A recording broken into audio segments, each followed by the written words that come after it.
Messi won it like in style. Style. Yeah, he won it in style. If you are Penalty for Argentina. That's style. Come on, man.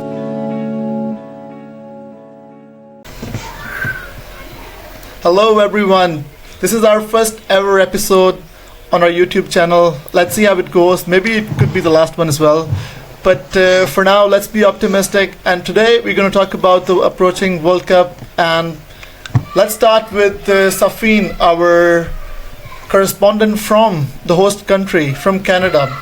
Safin, can you tell us about how the vibe is?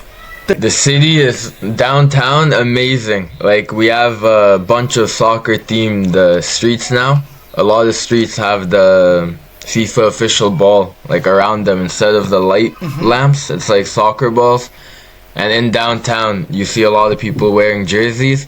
And the visitors are coming. They said yesterday we had 105,000 tourists coming because of the World Cup. So it is a lot. They shut down a lot of streets as well. Yeah. Due to it. So a lot of like main streets are now like public sidewalks. People are using it due to the World Cup. I've forgotten what are the teams that are coming to Canada actually? Like Belgium is coming, New Zealand, Turkey, obviously Canada. I believe Switzerland and Qatar as well, if I'm not mistaken. Belgium is the biggest. Yeah, Belgium would be the biggest. Right. And then we also have the round of 32 match and the round of 16 as well, which is gonna be most likely Portugal. Portugal, okay. Wow. That'll be fun. Yeah. We have watch parties. We have this crazy watch party 10 minutes from my house. They set up an amphitheater and it fits 10,000 people. Oh, that's perfect. And for Canada's opening game, I believe 7,000 or 8,000 of those seats are already gone. It's free entry as well. You just need to reserve a seat. yes. We have a free entry here for like 5,500 people in Copenhagen. Yeah. But they are they're hoping for a crowd, but they're not expecting as wild a crowd as if Denmark had been there. Yeah. But the main reason of the video was to make a combined 11 of the World Cup of the 48 teams. Is it 48? 48 teams that have qualified. Yes. We can actually talk about the format first. What do you think about this new format of having so many teams? Because there are so many. Okay, you don't like it? No. No? You're not a fan? No, not at all. Why? No. It's one of the main reasons is my biggest problem is the group stage, like the format it is, where like most third place teams will make it through. Yeah. And I feel like that just gets rid of like, I don't know. I just feel like there's too many teams like going through to the next round. Like 32 teams to make it out of a group stage seems like a lot to me. Yeah. I liked it when it was 16. Yeah, that's it's like... actually- Yeah, go ahead. Yeah, that made much more sense, when it was just like 32, because you were sure kind of that 99% of the teams that are there, they actually deserve to be there, because they had to beat someone to be there.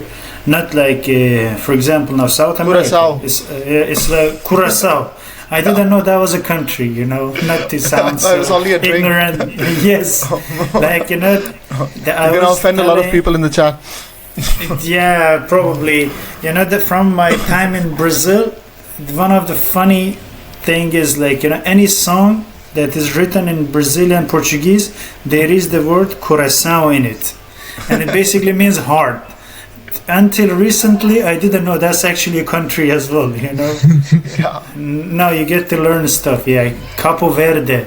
I heard the name, but I didn't know they play football, But I will add one upside to it is that up until match day 3, anybody can qualify. That is something that is a perk of it. Whereas last World Cups, maybe if a team lost the first game or the second, they're like completely gone.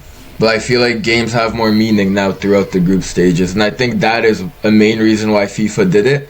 Because at the end of the day, I see this whole thing as a business scheme where most games will have attention towards it. Whether it's third game, second game. Because most of the games have something to play for at the end. I actually don't mind having 48 teams, but only if they made a group of 3 teams and then the top one in each group qualifies and the 2 gets eliminated, and then we'll have round of 16 just like before. But then of course then will be lesser games, lesser revenue for FIFA. Yeah, So of course they will not do Yes. that. But in this one, I think 32 teams will technically start a knockout tournament. That's why probably some of the teams who are favorites might go out early, because I believe, and I think Namo believes the same thing, that in a knockout competition there is a bigger chance for a team that is probably not that good to make it all the way. So Yes. 5 games, like you can just technically park the bus, get to a 0-0 against a good team and knock them out in penalties. So we might end up seeing a surprise winner this time. Like, I don't know, like a Netherlands, Curacao, Canada. Or Canada, yeah.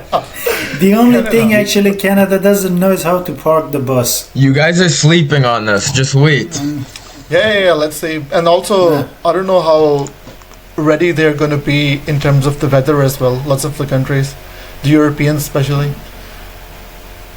What do you think about that, Safin? Like, the weather, will it have an impact? No, I don't think. I think people are making the most of it in the sense of like, we've had World Cups in Qatar literally last year, and everybody was complaining about weather this, weather that. And I promise everybody that's listening right now, we do not come near Qatar for heat at all. Anything above But it wasn't like Vancouver But area, maybe Toronto. not you, but what about like those American cities and Mexico? Even then, it gets, yeah, sure, it'll get up to like 30 degrees, 31 max. Okay. Like, I don't Okay, see it that's- passing that. All right, then that should be all right.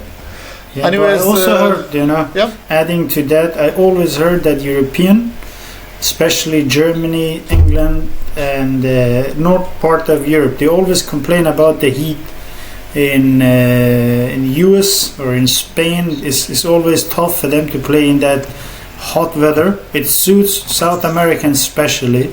That's why maybe one of the reasons they always outperform the others when the competition is in North America. But let's see.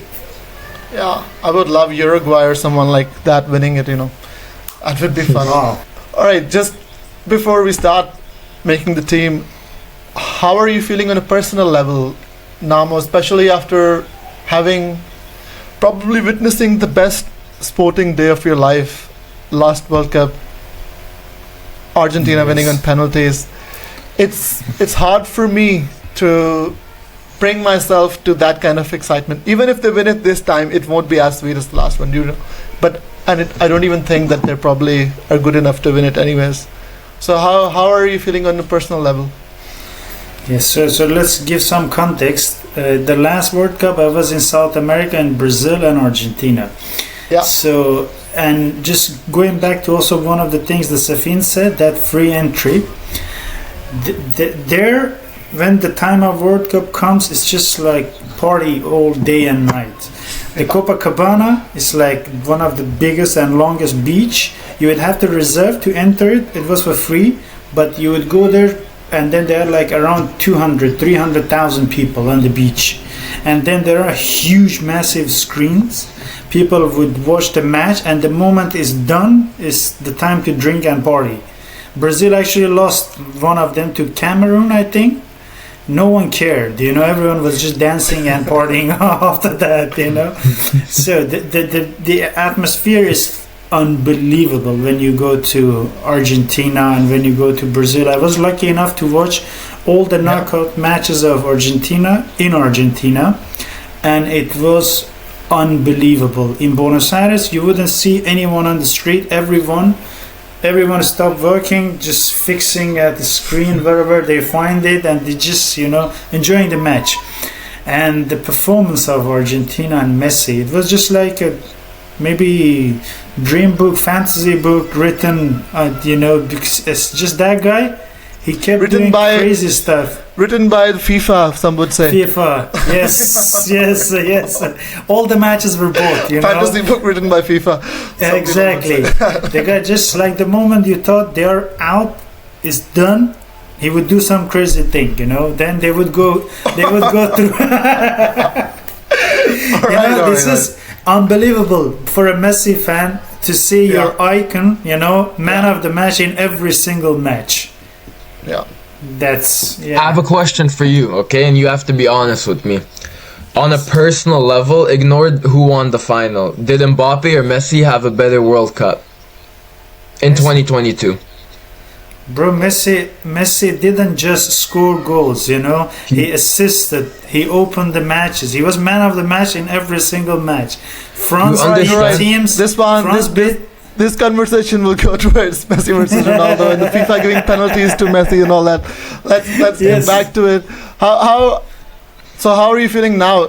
Feel you not feeling that excited? That's what your point was, right? Yes, I'm feeling like I just want him. Already since 2022, Messi has retired from me. He's just enjoying chilling. I just want him to have a chill World Cup. And do you want him to start every game? I wouldn't mind it. I would want him to be fit and to be able to contribute. And if he can, I would want the new generation to take over. He has done what he should. If you were Scaloni, would you put him in the starting 11? Yes, in the beginning, yes, until it works. Okay. All right. What about you, Safin? Your idol, Cristiano Ronaldo, last chance. We thought that the last time as well, but he's given himself 4 more years, and he's still scoring goals, close to 1,000 goals now, happening in your backyard. How are you feeling about this World Cup? I feel really, really good. I think I can confidently say that this is probably the best Portugal we've seen since Ronaldo started playing. Yeah. And if they have one shot at winning with Ronaldo, obviously this is a lot. I think this is the year. If it's not this year, I don't see it happening anytime soon. And another thing, yeah. Just to on top of your statement, do you think that the team Ronaldo played his career in Portugal, Figo, Deco, Carvalho, and that magic lineup, was it not better than this team? No, no, it wasn't. I think it don't is think actually probably on par. Maybe on par, let's say, because there were some really crazy players at that time as well, but they also have some magical players in the midfield. Like Vitinha is probably the best midfielder in the world. João Neves. Fernandes is winning the Premier League Player of the Year and all that stuff. So yeah, they've got a great team now, and I think the more important thing, or the more important reason for Portugal to have better chance this time is that at that time of the golden generation of Portugal, they were Brazil with Ronaldinho, Kaká, Rivaldo. They were England with great players. There was Italians as legends, and French had Zidane and Vieira and Makelele and Lilian Thuram. And so they were. When I was preparing today for making the combined 11, I was putting players, and I was like, none of these would probably get into 2006 combined 11 World Cup. Like how far the football has fallen in terms of like individual ability. Maybe like because of the tactics and the systems and all that.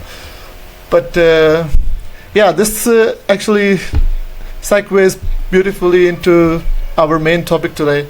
Let's start by trying to agree on the 11 players that we think could make the combined 11 of the World Cup.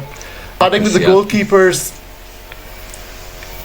is it just probably the easiest category? Just put Thibaut Courtois from Real Madrid in? Yes, Courtois was mine. Namo, would you say that Emilio Martinez, because of this World Cup having 5 knockout rounds, his penalty saving skills are so high that he should get into the team? But the thing is, like, are we looking at individual performance or like one-to-one comparing, or are we looking at their performance in a World Cup? No, we're looking at right now, today. If you had all those 48 squads in front of you, and you were the coach, and you had to pick a team of 11 players, Okay. who would you pick right now today? Not But- like how great someone is, but Okay, for your own team. but picking for the World Cup. Picking for this World Cup, yeah, specifically. Okay, I can see your points. Courtois is much better than him. There is no comparison in that way. But I would say that on the personal level of experience and the way that the guy shows up, he has proven it. It's not like, the guy is like, would you say that I'm gonna pick up, like the way that Spain is stuck with that keeper, what is his name? Unai Simon, Unai Simon, because the guy knows it. The guy that he has been there. like He has Jordan the Pickford experience. for England. Yes. But if I would have to pick for my team for the World Cup, I would say Martinez. But I also see your point, and I think Thibaut Courtois is overall a better keeper. So I would also agree with Thibaut Courtois. What about you, Safin? Do you think that Thibaut Courtois can save lots of penalties if it goes to Yes. that in many games? Yeah. Yeah, I think he's more than capable of that. All right. Are Okay, you let's sure? put- How's his save percentage? I actually want It's to look not- this up. He actually, didn't he win? Our games have gone to penalties with Courtois Yeah. between the sticks, and we've ended up winning. And at the end of the day, it's like, sure, 50% of it is what the goalie does, but you also have an attacker shooting the ball as well. You Yeah. know, it's hard to dictate who's. No, Courtois is better very at that. big. He's a big presence. So I would be shitting my pants if I was to score against him in a penalty because he's so big. Yeah. So I actually would go for Courtois, but just one thing: is he fit enough? Because he hadn't played for Real Madrid for a long time in the last period of the season. So will he be fit enough to start for Belgium right from the start? Yeah. He came back towards I think around the last month. So he's had a bit of time now to get back into fitness, and they've had friendlies leading up to this as well. Should be fine. All right, let's put Courtois in there. Right back, I think this is probably the category where we don't have to do any discussion. Ashraf Hakimi, Hakimi. Champions League winner. Or do Yeah. you want to put someone like Reece James, who the English people say is the most talented player they've ever seen? No, English people Hakimi say a for lot of sure. Stuff, the old saying goes: English people invented football but forgot how to play. It's just, It's coming home this time. yeah, sure, sure. It's been coming on for years. All right, Hakimi right back, then just his PSG compatriot Nuno Mendes left back, or Yeah. do you have any other? I had Nuno. If Cancelo doesn't play on that wing, He might No, play on the he- left wing, he- but even if he does, Okay, like, put him I left think- back. I think- because Cancelo sometimes he plays on the left back. Well, I You're don't picking think him Nuno over Mendes is- Nuno. Overall, if I have to pick a player that would be contributing more, I would pick Cancelo. But really? again, it's personal Wow. choice. Wow, wow. Because wow, that wow. guy- Cancel the see- show. I have Or always going had to this. I have always had a soft spot since he was at City. He really is much more than just a defender. Nuno Mendes Yeah, is a but classic, running all the time. Bruno back Mendes and was forward. literally scoring goals, like in important games for. Yeah. Like he's one who bombs forward a lot. Yes, but He's an I agree. attacking Again, wing again, back. Yeah. Yes, again, yeah. But if None I other- had to no play, other yeah, players. yeah. But I'm actually surprised because this was Safin's only moment to put his Canadian Alphonso Davies in for the shout. No.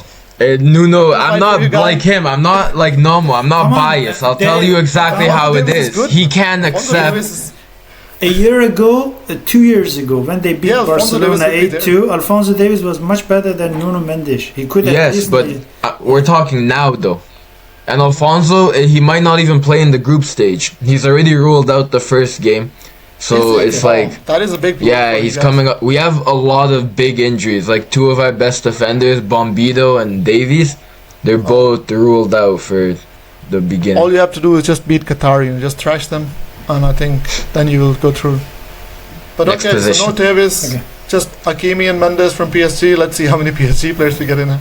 What about the centre backs? And now the Arsenal fans will say Gabriel and Saliba are the best centre back partnership ever in the history of humanity. What do you guys say to that? I had agree both with of them, to be Gabriel. honest. No, I had Oh, just really? Gabriel. Yeah. Gabriel and Saliba? Okay. I was thinking about other ones around the teams. I couldn't see who would take What their about Ruben spot. Diaz, your Portuguese guy? Over which one though? Over Gabriel or Saliba? I don't know. Not for me. Okay. What about you, Damo? I would say Gabriel for sure. There is no. I think he's one of the top one right now. But Saliba, I'm not so convinced about him. You know, like it's not. He is good. He's solid, but he's like you can always find someone who's more complete than him. What about Saliba- Virgil van Dijk, the Ballon d'Or nominee a few years ago? I think I would go for Van Dijk over Van him. Dijk? Yes, I think Van he's Dijk over a better has been player. in very poor form lately. It's like I would normally go for him, but he's had a really bad season. So if you're picking right now, I won't be confident. What about Marquinhos? He just did Or a very Upamecano. huge. Yeah.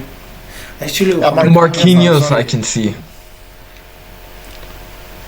I can see your Upamecano? point. Upamecano, yeah, he was really good for Bayern.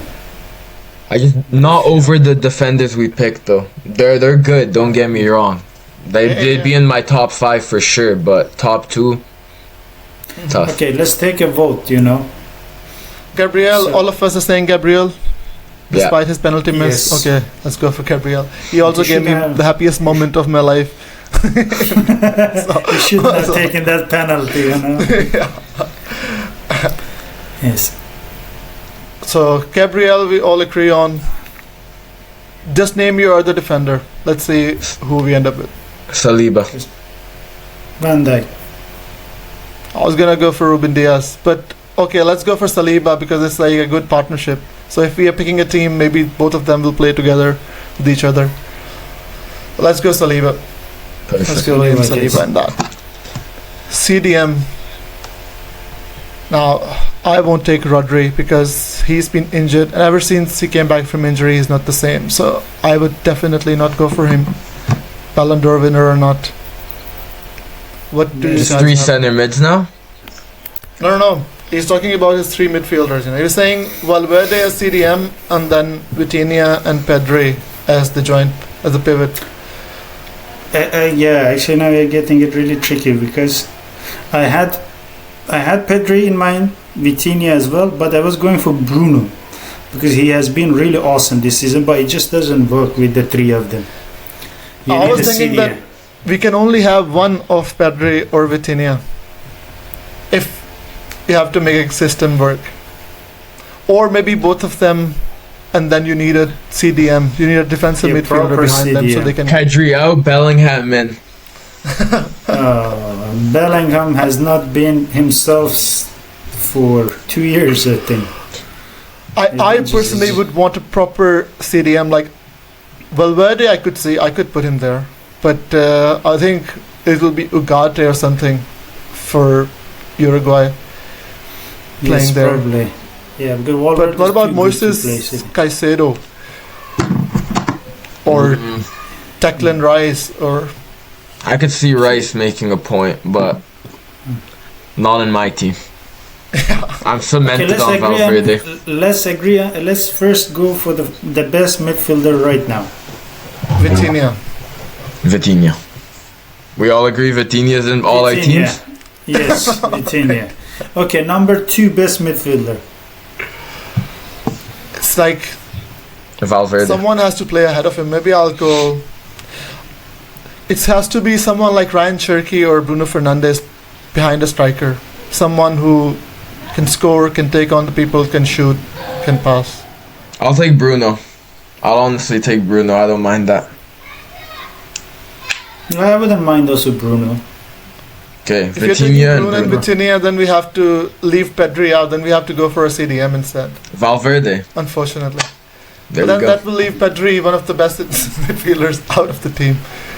Yes. That's actually hard. But didn't Vitinha used to play like CDM at PSG or That was it Marquinhos. Was Oh, he's box to Marquinhos? box. Yeah, there's Marquinhos used to There's play one. there, and then he moved to centre back when they didn't have anyone there. Okay. So But we can have. yeah. Let's go for the best midfield. This team is not going to play on the field anyway, so probably the best picks are Vitinha and Pedri as a double pivot, and then Bruno Fernandes ahead of them. Let's Yeah, go that attacking. could work as well. We don't Yeah, have that to could play work. Arsenal style.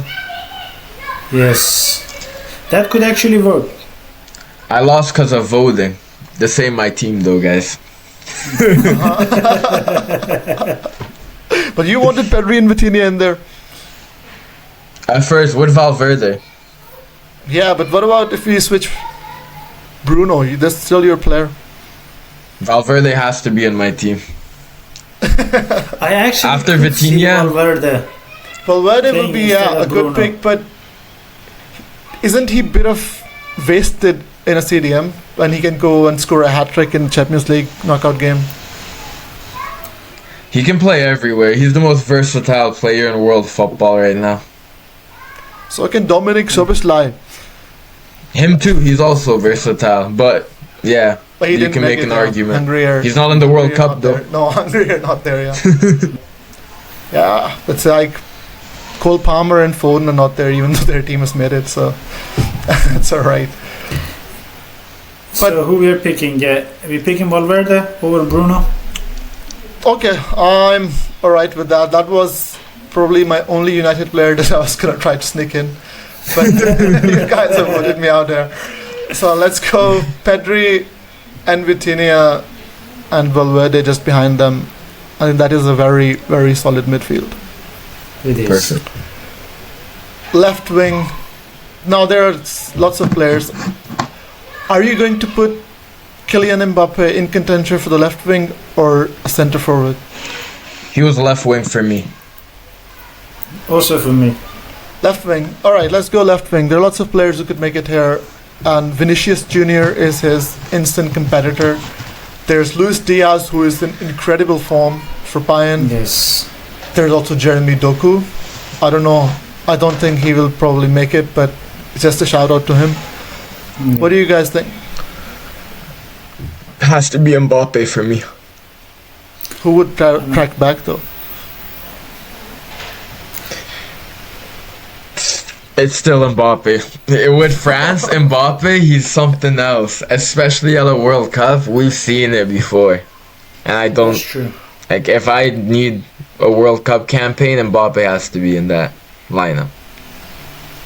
What do Mbappe you say has now? to. He is almost Mbappe over almost- Vinicius? Yes, every day, every night, Every day any of time night. of the year, every time. Vinicius had one good season and that was it. Okay, let's put Mbappe, clean Mbappe on the left. Yeah. Right wing, Michael Olise Olise. or Lamine Yamal. Olise. Lamine Yamal. For me, Olise. This I mean, season. like this season also is like Ulisse, he was good.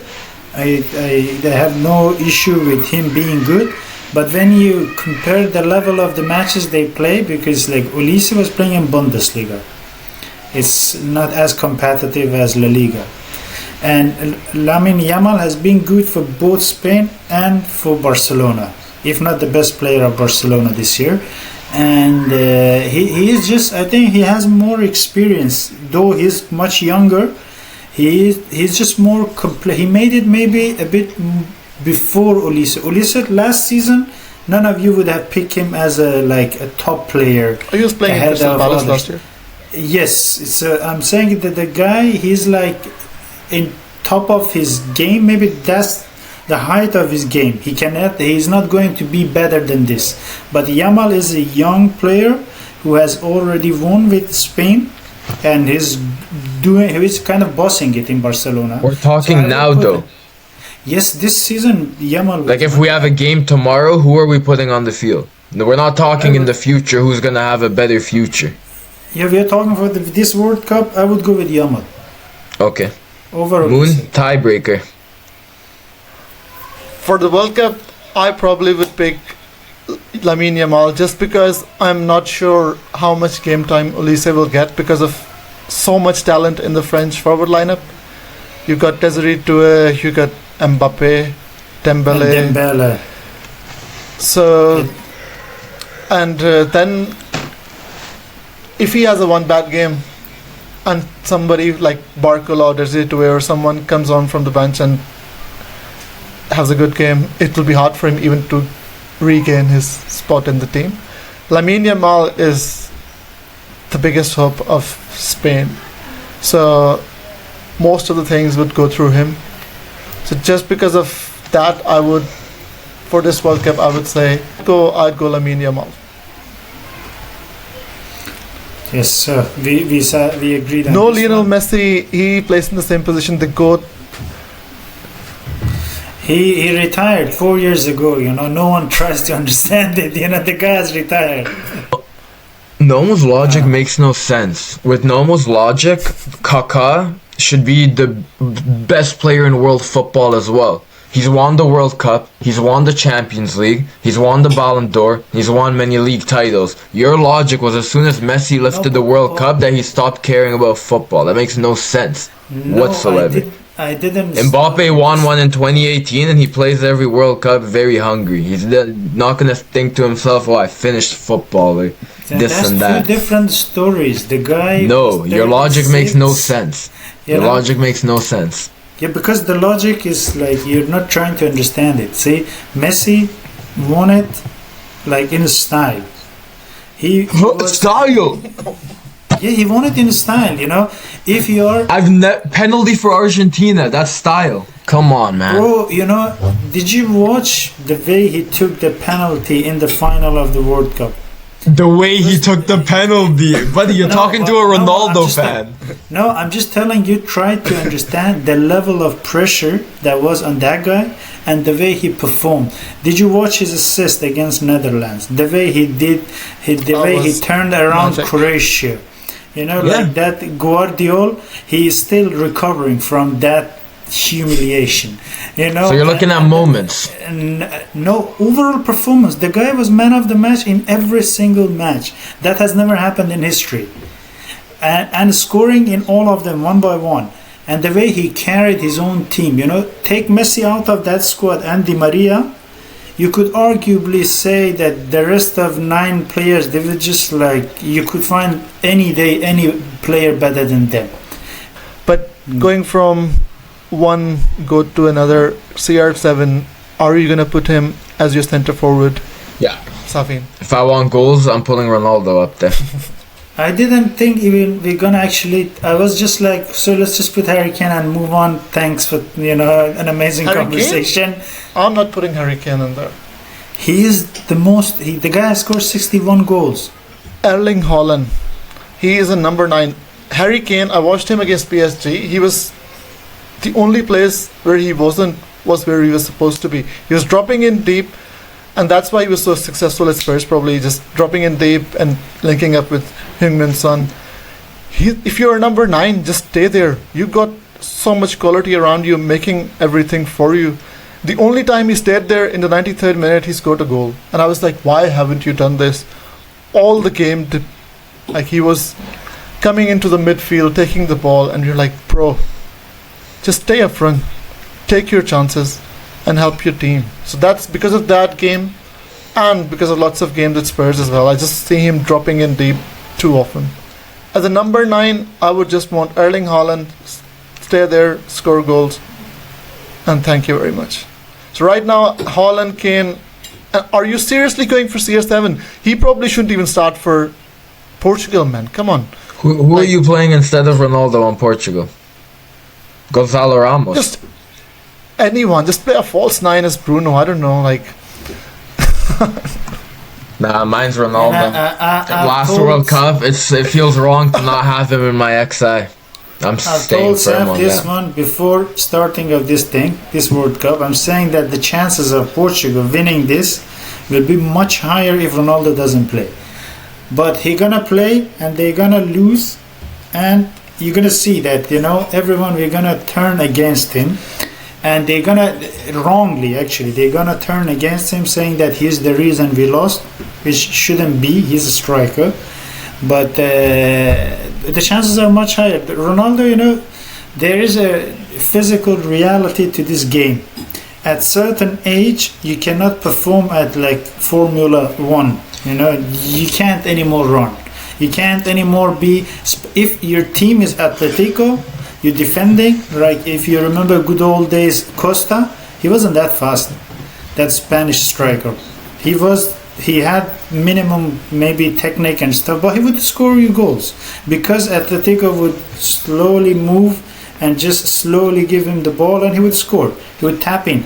But with this level of quality in Portuguese squad, you don't want the team that, you know, defends and is just living on the dead balls. So that's my point. Maybe with your logic, then Kane shouldn't be in any XI either. Because you're telling me right now, you're saying word for word that he's lost his speed, obviously. I'm not going to sit here and tell you he hasn't lost that. But you're forgetting that a striker's job is to get the ball and put it in the back of the net. There's nothing else that a number 9 is required to do other than that if we're talking about just be a 9. And you're telling me that Kane is not good at that? Or Kane is declined in that? Because Kane's never been known for speed whatsoever. But you're using speed as an argument on why Ronaldo shouldn't be there.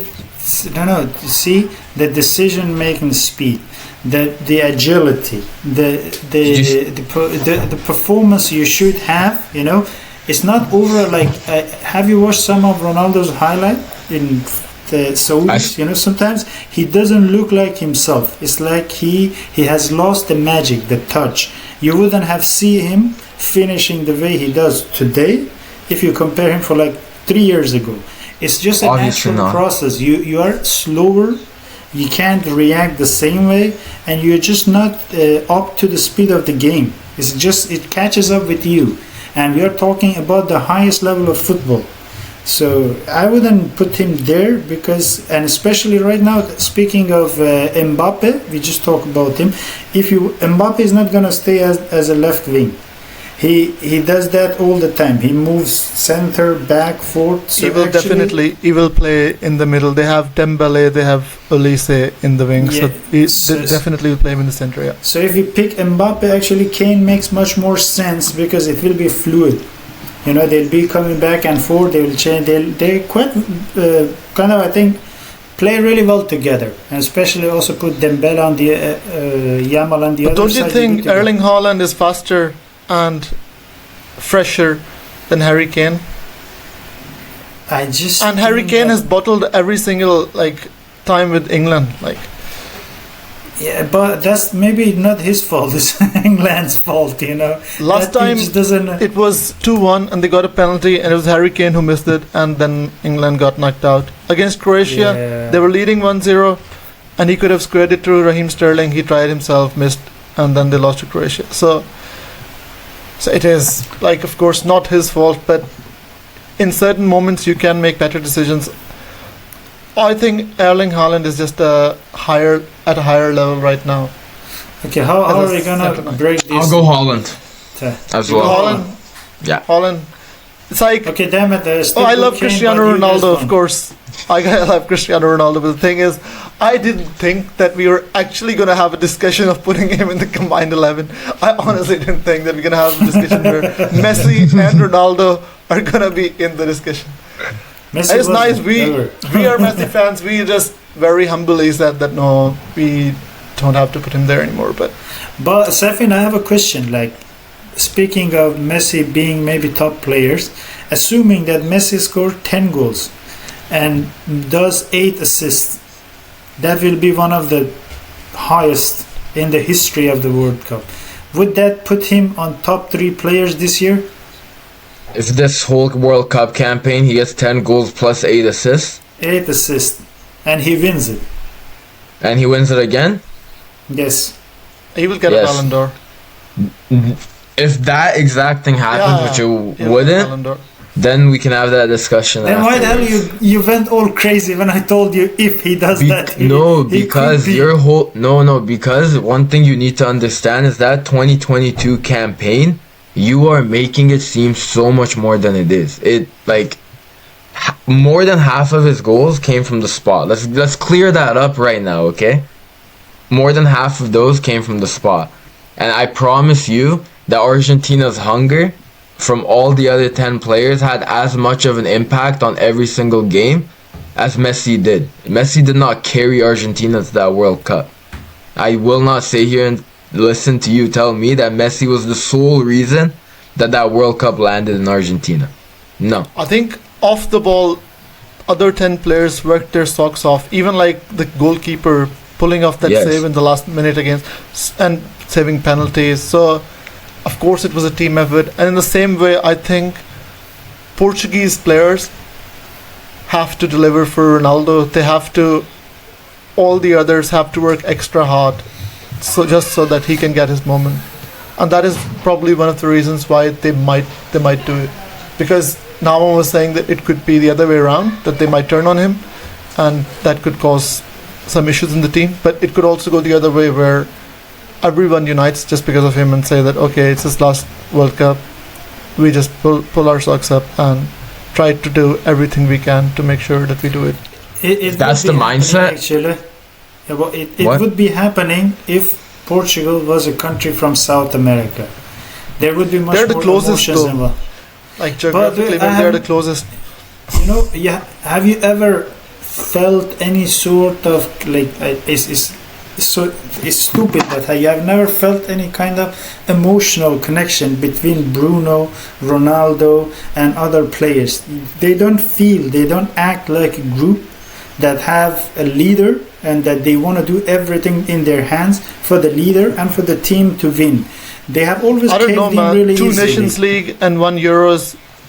Thank you. So And you know, I mean, you're like, also you know- forgetting a very important thing that I think you just are looking past. Argentina before Messi was a top nation in world football for many years. Messi did not put Argentina on the map of football whatsoever. He came and filled in Maradona's shoes. Messi did not put Argentina anywhere. Ronaldo, before Ronaldo and Portugal wasn't shit. Pardon my language. After Ronaldo joined was when Portugal started finding success. So on an international level, sure, you won a World Cup. So did 3 other players before Messi for Argentina. But on an international level, I will not agree that Messi has done more for Argentina than Ronaldo has done for Portugal. You can't sit here and say well, that. I'll just add 2 arguments, counter argument to that. There was a famous player who said there are only 2 countries that takes Nations League as actual trophy, and it's Netherlands and Portugal. That's not a trophy. Anyhow, and before you cannot be the best player of a team when you have not played in the final. He didn't play. They won it without him. He was But not the you're player talking that about- Who carried took him there? Who took them there? No, listen. You're telling me that Messi took Argentina to the final, but you're not going to tell me that Ronaldo took Portugal to the Euro final? Messi Come on. scored, and they had 6 points because of Messi's goal. Portugal technically should not have even qualified from that group. they finished shouldn't. third, actually. They finished third. Like, yeah, but it's just because they made new rules to expand the game, and again they Best qualified. placed third team, yeah, because of that. Yeah. But I am going to be really happy that this is the last World Cup for Messi and Ronaldo. We don't have to go into this useless debates again, hopefully, in the next World Cup. Yes. Where no matter what we say, the other person is not going to agree. But Yeah. now we got our team. Now you have to pick one manager out of the 48 available in the World Cup to manage your team. Don Carlo. Don Carlo, do you think he still got it? Or he's like, Yes, I think he does. And I think My only counter argument is like he has never managed any national side, you know. He has never won anything with any national side that you could say that yeah, he's a winner at national, international stage, because it's different than club level. it is very similar to Champions League kind of route, though. You can say it's not double-legged. The only thing is there are not 2 legs involved, but it's pretty much Champions League format. Yeah, but I don't know actually. I mean, like the guy is a winner, but I have not seen him on international stage. But I could see the point. Yeah, he's What a good about- coach. Tactical Tommy. No, Thomas Tuchel's. I don't know what's going on with him, but there's something with him that he's gonna need to explain after this World Cup. Once they get eliminated, he's gonna have a lot of explaining to do. Who is Spain's manager? That bald guy. I don't know his name. Let me see. Ancelotti. I'm alright with Ancelotti. Like the guy's one is a serial winner. Yes, I could also see him. You know, if you compare him to all other coaches, he is a winner, and he always knows how to lead a team. All right, perfect. It was fun doing this with you guys, and let's do it again very soon. Ciao. Perfect. Ciao, guys. Take care, guys. Cheers. Have a good night.